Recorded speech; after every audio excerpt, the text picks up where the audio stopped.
ವನಶ್ರೀಗಳ ಬಗ್ಗೆನೂ ತಿಳ್ಕೊಳ್ಬೇಕಾಗಿದೆ. ತಾಯಿ ಮಹಾಲಕ್ಷ್ಮಿ ಆರಾಧನೆಯೂ ಆಗಬೇಕಾಗಿದೆ. ಒಟ್ಟಾರೆ ಇವತ್ತು ನಮ್ಮ ಮಹರ್ಷಿವಾಣಿಯ ಈ ಒಂದು ಸುಂದರವಾದಂತಹ ಈ ಲೈವ್ ಅಂತ ಏನಿದೆ, ನೇರ ಪ್ರಸಾರದಲ್ಲೂ ಸಹಿತ ಇಷ್ಟು ವೈಭವೀಕೃತವಾಗಿ ಮಾಡುವ ಯಾವುದಾದ್ರೂ ಒಂದು ಕಾರ್ಯಕ್ರಮ ಅಂದರೆ ಅದು ಮಹರ್ಷಿವಾಣಿನೇ. ಯಾಕೆಂದರೆ ನಮ್ಮ ಈ ಮಹರ್ಷಿವಾಣಿ ಕಾರ್ಯಕ್ರಮದಲ್ಲಿ ಮೇಲಿಂದ ಮೇಲೆ ಆಯಾ ತಿಥಿವಾರ ನಕ್ಷತ್ರಕ್ಕೆ ಸಂಬಂಧಪಟ್ಟಂಗೆ ಆಯಾ ಅನುಷ್ಠಾನಗಳಿಗೆ ಸಂಬಂಧಪಟ್ಟಂಥ ಅನುಷ್ಠಾನಗಳನ್ನು ನಾವು ನಿರಂತರವಾಗಿ ನಡೆಸ್ಕೊಂಡು ಹೋಗ್ತಾ ಇದ್ದೀವಿ. ಕಾರಣ ನಿಮ್ಮಲ್ಲಿರ್ತಕ್ಕಂತಹ ಆತ್ಮೀಯತೆ, ನೀವು ತೋರಿಸಿರ್ತಕ್ಕಂಥ ಒಂದು ಪ್ರೀತಿ ವಿಶ್ವಾಸದ ಮುಂದೆ ಇದೆಲ್ಲ ಏನೂ ಅಲ್ಲವೇ ಅಲ್ಲ. ಅಂತಹ ಒಂದು ಪ್ರೀತಿ ವಿಶ್ವಾಸ ನಿಮ್ಮದಾದ್ದರಿಂದ ನನ್ನ ಅಭಿಮಾನಿ ದೇವರು ನೀವೆಲ್ಲರೂ ಸಹಿತ ಇಷ್ಟು ಅಚ್ಚುಕಟ್ಟಾಗಿ ಪ್ರತಿಯೊಂದು ಕಾರ್ಯಕ್ರಮಗಳನ್ನು ಸ್ವಾಗತಿಸೋದ್ರಿಂದ ಇವತ್ತಿನ ಮಹಾಲಕ್ಷ್ಮಿ ಅನುಷ್ಠಾನ ಜೊತೆಗೆ ವನಶ್ರೀಗಳ ಪರಿಚಯವೂ ಸಹಿತ ಇವತ್ತು ಬಹಳ ಅದ್ಧೂರಿತವಾಗಿದೆ. ಮೊನ್ನೆ ನೋಡಿರ್ತಕ್ಕಂಥ ವನಶ್ರೀಗೂ ಇವತ್ತು ನೀವು ನೋಡುವಂತಹ ವನಶ್ರೀಗೂ ಸಾಕಷ್ಟು ವ್ಯತ್ಯಾಸ ಇದೆ. ಆದರೆ ಅದೂ ಸಹಿತ ಮನೆ ಪರಿಸರದಲ್ಲೇ ಇದೆ. ನೋಡಿ, ಮನೆ ಪರಿಸರದಲ್ಲಿ ಹಿತ್ತಲ ಗಿಡ ಮದ್ದಲ್ಲ ಅಂತ ಹೇಳ್ತಾರೆ, ಆದರೆ ಅದೇ ಹಿತ್ತಲ ಗಿಡದಲ್ಲೇ ಇಷ್ಟೆಲ್ಲ ವೈಶಿಷ್ಟ್ಯತೆಗಳಿದೆ ಅನ್ನೋದನ್ನು ನೀವು ಅರ್ಥಕೋಬೇಕಾಗತ್ತೆ. ಇರಲಿ, ಗಣಪತಿಯ ಪ್ರಾರ್ಥನೆ ಶುರು ಮಾಡೋಣ. ಓಂ ಶ್ರೀ ಗುರುಭ್ಯೋ ನಮಃ. ಹರಿ ಓಂ. ಗಣಾನಾನ್ವಾ ಗಣಪತಿಂ ನಮಾಮಹೇ ಕವಿಂ ಕವೀನಾ ಉಪಮಶ್ರವಸ್ತಮಂ ಜ್ಯೇಷ್ಠರಾಜಂ ಬ್ರಹ್ಮಣಾಂ ಬ್ರಹ್ಮಣಸ್ಪತ ಆನಃ ಶೃಣ್ವನ್ನೋತಭಿಸ್ತೀನ ಸಾಧನಂ. ಮಹಾಗಣಾಧಿಪತಯೇ ನಮಃ. ನಮೋ ರಾತಪತಯೇ ನಮೋ ಗಣಪತಯೇ ನಮಃ ಪ್ರಮದಪತಯೇ ನಮಸ್ತೆಸ್ತು ಲಂಬೋದರಾಯ ವಿಘ್ನ ವಿನಾಶನೇ ಶಿವಸುತಾಯ ಶ್ರೀವರದಮೂರ್ತಯೇ ನಮೋ ನಮಃ. ಗಣಾಧಿಪತಯೇ ನಮಃ. ಸ್ವಾಮಿಷ್ಟ ಪ್ರಾರ್ಥನಾನ್ ಸಮರ್ಪಯಾಮಿ. ಏಕದಂತಾಯ ವಿದ್ಮಹೇ ವಕ್ರತುಂಡಾಯ ಧೀಮಹಿ ತನ್ನೋ ದಂತಿ ಪ್ರಚೋದಯಾತ್. ಮಹಾಲಕ್ಷ್ಮಿ ರಾಜರಾಜೇಶ್ವರಿ ಎಲ್ಲರೂ ತಾಯಿ ಮಹಾಲಕ್ಷ್ಮಿಗೆ ಗಣಪತಿಯನ್ನು ಪ್ರಾರ್ಥನೆ ಮಾಡಿ ಪುಷ್ಪವನ್ನು ಅರ್ಪಣೆ ಮಾಡಿ. ಇನ್ನು ಕಳಶ ಜೊತೆಗೆ ಇವತ್ತಿನ ಸಂಕಲ್ಪ, ಚುಟುಕಾದಂಥ ಒಂದು ಸಂಕಲ್ಪವನ್ನು ಮಾಡೋಣ. ಆದರೆ ಸಂಕಲ್ಪವನ್ನು ಮಾಡೋದಕ್ಕೂ ಮುನ್ನ ಇವತ್ತಿನ ತಿಥಿವಾರ ನಕ್ಷತ್ರವನ್ನು ಗಮನಿಸೋಣ. ಅಂಬಾ ಓಂ ಮಹಾಲಕ್ಷ್ಮೀ ಚ ವಿದ್ಮಹೇ ವಿಷ್ಣುಪತ್ನೇ ಚ ಧೀಮಹಿ ತನ್ನೋ ಲಕ್ಷ್ಮೀ ಪ್ರಚೋದಯಾತ್. ಯಾ ದೇವಿ ಸರ್ವಭೂತೇಷು ಮಾತೃರೂಪೇಣ ಸಂಸ್ಥಿತ ನಮಸ್ತಸ್ಸೇ ನಮಸ್ತಸ್ಸೇ ನಮಸ್ತಸ್ಸೇ ನಮೋ ನಮಃ. ಭಗವತಿ ಶ್ರೀ ಸಾಮ್ರಾಜ್ಯದಾಯಿನಿ ಚಕ್ರೇಶ್ವರಿ ಚಕ್ರಧಾಯಿನಿ ಚಕ್ರಸಿಂಹಾಸನೇಶ್ವರಿ ನಮಃ. ಲಲಿತಾಂಬಿಕಾಯ ನಮಃ. ಶುಕ್ಲಾಂಬರಧರಂ ವಿಷ್ಣುಂ ಶಶಿವರ್ಣಂ ಚತುರ್ಭುಜಂ ಪ್ರಸನ್ನವದನಂ ಧ್ಯಾಯೇ ಸರ್ವವಿಘ್ನೋಪಶಾಂತಯೇ. ಅಗಜಾನನಮದ್ಭಾರಕಂ ಗಜಾನನಮಹರ್ನಿಶಂ ಅನೇಕದಂತಭಕ್ತಾನಾಂ ಏಕದಂತಮುಪಾಸ್ಮಹೇ.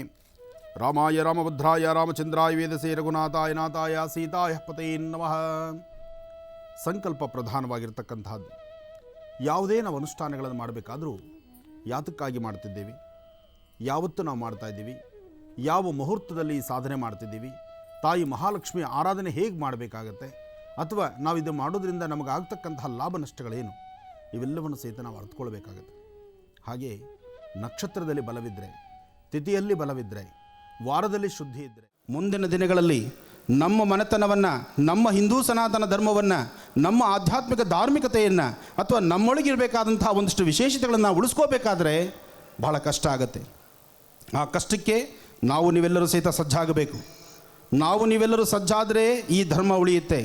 ಧರ್ಮೋ ರಕ್ಷಿತಿ ರಕ್ಷಿತ, ಧರ್ಮ ಉಳಿಬೇಕು ಅನ್ನೋ ನಿಲುವಿಗಾಗಿ ಓಡಾಡ್ತಿದ್ದೀವಿ. ಇವತ್ತಿನ ದಿವಸ ಅತಿರುದ್ರ ಮಹಾಯಾಗ, ಈ ಯಾಗವನ್ನು ಮಾಡಬೇಕಾದ್ರೆ ಸತೀಶ್ ಶರ್ಮಾರವರು ಸಂಕಲ್ಪ ಮಾಡಿದ್ರು. ಈ ಯಾಗ ಮಾಡಿದ್ರೆ ಲೋಕ ಕಲ್ಯಾಣಾರ್ಥ ಆಗುತ್ತೆ ಅಂತ ಹೇಳಿದ್ರು. ಸಕಾಲಕ್ಕೆ ಮಳೆ ಬೆಳೆ ಆಗುತ್ತೆ ಅಂತ ಅವರು ಸಂಕಲ್ಪ ಮಾಡಿದ್ರು.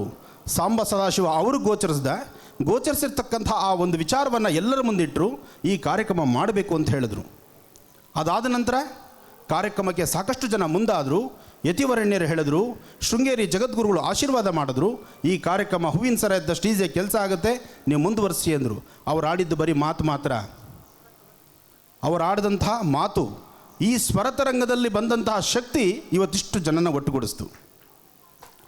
ಈ ಸ್ವರತರಂಗದಲ್ಲಿ ಬಂದ ಶಕ್ತಿ ಇಷ್ಟು ಜನನ ಇಲ್ಲಿ ಕರೆದು ಕೂಡಿಸಿದೆ ಅಂದರೆ, ನಿಮಗೆ ಯಾರಿಗೂ ದುಡ್ಡು ಕಾಸು ಕೊಟ್ಟಿಲ್ಲ. ನನ್ನ ಆತ್ಮೀಯರು ಹೇಳಿದ್ರಾಗಲೇ, ದುಡ್ಡು ಕಾಸು ಕೊಟ್ಟು ಬಂದು ಕೂತ್ಕೊಂಡೆ ಟೈಮ್ ನೋಡ್ತಾ ಇರ್ತೀರಿ 24 ಗಂಟೆ. ಎಷ್ಟೊತ್ತು? 12:30 ಆಯಿತು ಬರಲಿಲ್ಲ, 1 ಗಂಟೆ ಆಯಿತು ಬರಲಿಲ್ಲ, 1:30 ಬ್ಯಾಗ್ ತಗಲಾಕೋ, ಕೊಟ್ಟಿದ್ದು ಊಟ ಮಾಡು, 10 ಬಸ್ಸು.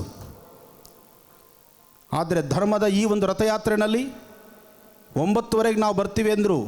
ಕಾರಣಾಂತರಗಳಿಂದ ಮಧ್ಯದಾರಲ್ಲಿ ಇನ್ನಷ್ಟು ಧಾರ್ಮಿಕ ಕಾರ್ಯಕ್ರಮಗಳಿದ್ದರೂ ಮುಗಿಸ್ಕೊಂಡ ಸಂಜೆ 5 ಗಂಟೆಗೆ ಬಂದರೂ ಸಹಿತ ಈ ಜಾಗವನ್ನು ಬಿಟ್ಟು ಕದಲೋದಿಲ್ಲ ನನ್ನ ಅಭಿಮಾನಿ ದೇವರುಗಳು. ನಿರಂತರವಾಗಿ ನನ್ನ ಈ ಧರ್ಮ ರಥಯಾತ್ರೆ ತಾವೆಲ್ಲರೂ ವೀಕ್ಷಣೆ ಮಾಡ್ತಿದ್ದೀರಿ. ಆನಂದ್ ಗುರುಜಿನ ನೀವು ಇವತ್ತು ನೆನ್ನೆ ನೋಡ್ತಾ ಇಲ್ಲ. ಸುಮಾರು ಕಳೆದ ಈಗಾಗಲೇ 8 ವರ್ಷಗಳಿಂದ ಇದೇ ಮಾಧ್ಯಮದಲ್ಲಿ ನೇರ ಪ್ರಸಾರದಲ್ಲಿ ಸತತವಾದಂಥ ರೀತಿ ನನ್ನ ಕಾರ್ಯಕ್ರಮಗಳನ್ನು ವೀಕ್ಷಣೆ ಮಾಡ್ತಿದ್ದೀರಿ.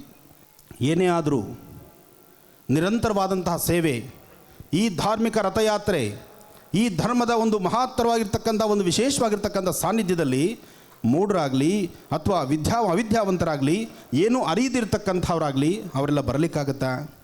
ನಿಮ್ಮಲ್ಲಿ ಸಮಸ್ಯೆ ಇದೆ, ಕಷ್ಟಕ್ಕೊಂದು ಪರಿಹಾರ ಆಗ್ತಾ ಇದೆ. ಆನಂದ್ ಗುರುಜಿಯವರು ತಿಳಿಸ್ತಕ್ಕಂಥ ವಿಧಿವಿಧಾನಗಳಲ್ಲಿ ನಿಮಗೊಂದಿಷ್ಟು ಪರಿಹಾರ ಕಂಡಿದ್ದರಿಂದ ಇವತ್ತು ನನ್ನ ಅಕ್ಕ ತಂಗಿರು ಅಣ್ಣ ತಮ್ಮಂದರು ಇಷ್ಟು ಜನ ನೀವು ಇಲ್ಲಿ ಆವರಿಸಿದ್ದೀರಿ, ಬಂದಿದ್ದೀರಿ. ಅಂಥದ್ರಲ್ಲಿ ಏನಾದರೂ ಮೌಢ್ಯತೆ ತುಂಬಿದ್ರೆ ನೀವೆಲ್ಲ ಬರಲಿಕ್ಕೆ ಸಾಧ್ಯ ಆಯ್ತಾ? ಆಗೋದಿಲ್ಲ. ಜೊತೆಗೆ ನೇರ ಪ್ರಸಾರ ಆಗಲಿ, ಕಾರ್ಯಕ್ರಮಗಳಾಗಲಿ 1 ದಿನ, 2 ದಿನ, 3 ದಿನ ಅಥವಾ 4 ದಿನ ಅಥವಾ ಒಂದು 4-5 ತಿಂಗಳು, 5 ತಿಂಗಳು ಕಾರ್ಯಕ್ರಮ ಆದರೆ, ಮೊನ್ನೆ ನಮ್ಮ ಕಾರ್ಯಕ್ರಮದ ಮುಖ್ಯಸ್ಥರು ಹೇಳ್ತಿದ್ರು, ಯಾವುದೇ ಒಂದು ಕಾರ್ಯಕ್ರಮ ಆಗಬೇಕಾದರೂ ಕಾರ್ಯಕ್ರಮದಲ್ಲಿ ಒಂದಿಷ್ಟು ರೂಪುರೇಷೆಗಳನ್ನು ಬದಲಾಯಿಸಬೇಕು, ಹೊಸದನ್ನು ತರಬೇಕು, ಇನ್ನೇನಾದರೂ ಆಕರ್ಷಣೆ ಮಾಡಬೇಕು, ಇನ್ನಾರನ್ನ ಸೆಲೆಬ್ರಿಟೀಸನ್ನು ಕರೆಸಬೇಕು, ಇನ್ನೇನಾದರೂ ಹೊಸ ಹೊಸ ವಿದ್ಯೆಗಳನ್ನು ಪ್ರದರ್ಶಿಸಬೇಕು. ನಿರಂತರವಾಗಿ 2 ವರ್ಷಗಳ ಕಾಲ ಜೀ ಕನ್ನಡದಲ್ಲಿ ತುಂಬಿ ಆನಂದದಿಂದ ಜರುಗುತ್ತಿರ್ತಕ್ಕಂಥ ಮಹರ್ಷಿವಾಣಿ ಕಾರ್ಯಕ್ರಮ ಏಕೈಕವಾಗಿ ನಿರಂತರವಾದಂತಹ ಧರ್ಮಯಾತ್ರೆ ನಡೆಸ್ತಾನೇ ಇದೆ. ಈ ಯಾತ್ರೆಗೆ ನನ್ನ ಅಭಿಮಾನಿ ದೇವರುಗಳು ತಾವು ಬರ್ತಾನೆ ಇದ್ದೀರಿ. ಇದು ಭಾಳ ಹೆಮ್ಮೆಯಿಂದ ಹೇಳುವಂಥ ವಿಚಾರ. ಹಾಗಾಗಿ ಧರ್ಮೋ ರಕ್ಷಿತ, ಧರ್ಮ ರಕ್ಷಣೆ ಆಗಬೇಕು. ಆನಂದ್ ಗುರುಜಿಯವರ ಕೋರಿಕೆ ಒಂದೇ ಒಂದು, ಆನಂದ್ ಗುರುಜಿಯವ್ರ ಕಾರ್ಯಕ್ರಮಕ್ಕೆ ಬಂದರೆ ನಿಮ್ಮಿಂದ ನಾನು ಅಪೇಕ್ಷೆ ಪಡ್ತಕ್ಕಂಥದ್ದು, ನನ್ನ ಹಸಿವು ನಿಮ್ಮ ಮುಂದೆ ತೋಡೋದಿಲ್ಲ. ನಾನು ಇಲ್ಲಿಗೆ ಬಂದ ತಕ್ಷಣ ಇವತ್ತು ಸತೀಶ್ ಶರ್ಮಾರವರು ಬನ್ನಿ ಫಸ್ಟ್ ಊಟ ಮಾಡಿ ಅಂತ ಕರ್ಕೊಂಡಲ್ಲಿ ಹೋದರೆ ವಿನಃ, ನನ್ನ ಕಾರ್ಯಕ್ರಮಕ್ಕೆ ನಾನು ಈ ಒಂದು ಪ್ರೊಫೆಷನ್ಗೆ ಬಂದಾದ ನಂತರ ಪ್ರಪ್ರಥಮವಾಗಿ ಊಟ ಆಗಿ ನಾನು ಕಾರ್ಯಕ್ರಮ ಮಾಡ್ತಾ ಇರೋಂಥ ಮೊದಲನೇ ಕಾರ್ಯಕ್ರಮ ಇವತ್ತಿನ ಕಾರ್ಯಕ್ರಮ. ಎಲ್ಲೇ ಕಾರ್ಯಕ್ರಮಕ್ಕೆ ಹೋದರೂ ಫಸ್ಟ್ ನಾನು ಡ್ಯೂಟಿ ಮುಗಿಸಿ, ನಾನು ಕಾರ್ಯಕ್ರಮ ಮುಗಿಸಿ, ನನ್ನ ಭಕ್ತರನ್ನ ಮಾತಾಡಿದಾದ ಮೇಲೆ ನಾನು ಊಟಕ್ಕೆ ಹೊರಡ್ತಾ ಇದ್ದೆ. ಪ್ರಪ್ರಥಮವಾಗಿ ಫಸ್ಟ್ ಇವತ್ತು ಊಟ ಮಾಡಿ ನಿಮ್ಮ ಮುಂದೆ ನಾನು ಕೂತಿದ್ದೇನೆ. ಈ ಸ್ಥಳದಲ್ಲಿ ಇನ್ನಷ್ಟು ತಾಯಿ ಅನ್ನಪೂರ್ಣೇಶ್ವರಿ ತಾಂಡವಾಡಲಿ, ಇನ್ನಷ್ಟು ವಿಶೇಷವಾಗಿ ಭಕ್ತ ಸಾಗರ ನಿರಂತರವಾಗಿ ಹರಿದು ಬರಲಿ. ಈ ಒಂದು ಕ್ಷೇತ್ರಕ್ಕೆ ಯಾರು ಕಷ್ಟ ಅಂತ ಬರ್ತಾರೋ ಅವರ ಕಷ್ಟ ಬರೀ ಶ್ರೀಗಳ ದರ್ಶನ ಮಾಡಿದರೆ ಸಾಕು, ಅವರ ಕಷ್ಟ ದೂರ ಆಗಲಿ. ಅಂತಹ ಒಂದು ಚೈತನ್ಯ ಶಕ್ತಿ ಈ ಒಂದು ಆಸ್ಥಾನಕ್ಕೆ ಬರಲಿ. ಅದನ್ನು ನಾವು ನೀವೆಲ್ಲರೂ ಸಹಿತ ಭಗವಂತನ ಪ್ರಾರ್ಥನೆ ಮಾಡೋಣ. ಹಾಗೆ ಇವತ್ತಿನ ಈ ಧರ್ಮ ರಥಯಾತ್ರೆಯಲ್ಲಿ ಮಹರ್ಷಿಯ ಈ ಒಂದು ತಂತ್ರ ರಹಸ್ಯವನ್ನು ನಾನು ನಿಮಗೆ ತಿಳಿಸ್ತಾ ಇದ್ದೇನೆ. ಪ್ರತಿಯೊಬ್ಬರಿಗೂ ಸಮಸ್ಯೆ ಇದೆ. ಸಮಸ್ಯೆ ಇಲ್ಲದಂಥ ಮನೆಯೇ ಇಲ್ಲ. ಸಾವಿಲ್ಲದಂಥ ಮನೆ, ಸಮಸ್ಯೆ ಇಲ್ಲದಂಥ ಮನೆ, ಕಾಣದ ನಕ್ಷತ್ರವನ್ನು ಯಾವತ್ತಾದರೂ ನಾವು ನೋಡಲಿಕ್ಕಾಗತ್ತಾ? ಅಥವಾ ನಕ್ಷತ್ರನೇ ಇಲ್ಲ ಅಂತ ನಾವು ತಿಳ್ಕೊಳ್ಳಿಕ್ಕಾಗತ್ತಾ? ಪ್ರತ್ಯಕ್ಷವಾಗಿ ಕಾಣುವಂಥ ನಕ್ಷತ್ರ, ಸಮಸ್ಯೆ ಅಂತ ಇರತಕ್ಕಂಥ ವಾಸ್ತುಗೃಹ, ಪ್ರತಿಯೊಬ್ಬರ ಮನೆಗೂ ಸಾವಿರ್ತಕ್ಕಂಥದ್ದೇ ಒಂದು ವಾಸ್ತುಗೃಹ. ಇದೆಲ್ಲ ಒಂದಕ್ಕೊಂದು ಜೋಡಣೆಗಳು. ಹಾಗೆ ಇದಕ್ಕೆ ಸಂಪೂರ್ಣವಾದ ಪರಿಹಾರವನ್ನು ಯಾರೂ ಹುಡುಕೋಕ್ಕಾಗೋಲ್ಲ. ಯಾಕೆ ಅಂದರೆ ಜನ್ಮದಾರಭ್ಯ ನಾವು ಮಾಡಿಕೊಂಡಿರುವಂತಹ ಪ್ರಾರಬ್ಧ ಕರ್ಮ, ನಮ್ಮ ಕರ್ಮಫಲವನ್ನು ನಾವಲ್ಲದಿರ ಮತ್ತು ಯಾರು ಡ್ರಾ ಮಾಡ್ಕೊಳ್ಳಿಕ್ಕಾಗತ್ತೆ? ನಿಮ್ಮ ಬ್ಯಾಂಕಲ್ಲಿ ಎಷ್ಟು ಹಣ ಇಟ್ಕೊಂಡಿರ್ತೀರೋ, 100 ರೂಪಾಯಿ ಇರಲಿ, 100,000 ಇರಲಿ, 100 ಲಕ್ಷ ಇರಲಿ, 1 ಕೋಟಿ ರೂಪಾಯಿ ಹಣ ಇಟ್ಟರು, 10 ರೂಪಾಯಿ ದುಡ್ಡು ಇಟ್ಕೊಂಡ್ರು, ಅದನ್ನು ನೀವೇ ಡ್ರಾ ಮಾಡಬೇಕು. ನೀವಲ್ದಿರ ನಿಮ್ಮ ಗುರುಗಳು ಆನಂದ್ ಗುರುಜಿಯವ್ರನ್ನ ನಿಮ್ಮ ಹೃದಯದಲ್ಲಿಟ್ಟು ಪೂಜಿಸಬಹುದು, ಆನಂದ್ ಗುರುಜಿಯವರು ಡ್ರಾ ಮಾಡಲಿಕ್ಕೆ ಆಗೋದಿಲ್ಲ. ಅದಕ್ಕೋಸ್ಕರ ಈ ಒಂದು ಧರ್ಮ ಕಾರ್ಯ ವಿಶೇಷವಾದಂತಹದ್ದು. ನಮ್ಮ ಕರ್ಮ ಫಲದಿಂದ ನಾವು ಮಾಡಬಹುದಾದಂಥ ಯಾವುದೇ ಕಾರ್ಯಕ್ರಮಗಳಾದರೂ ಒಂದಿಷ್ಟು ಪರಿಹಾರವನ್ನು ಹುಡುಕೊಳ್ಬೇಕು. ಆ ಪರಿಹಾರವನ್ನು ಅಚ್ಚುಕಟ್ಟಾಗಿ ನಾವು ಮಾಡೋಣ. ಒಟ್ಟಾರೆ ಹೇಳಬೇಕಂದ್ರೆ ಹೆಣ್ಣುಮಕ್ಕಳು ನೀವೆಲ್ಲ ನಗ್ನಗ್ತಾ ಇರಬೇಕು. ಪ್ರತಿಯೊಬ್ಬರು ವಾಸ್ತುಗೃಹದಲ್ಲಿ ನಗುಮುಖದಿಂದಿರಬೇಕು.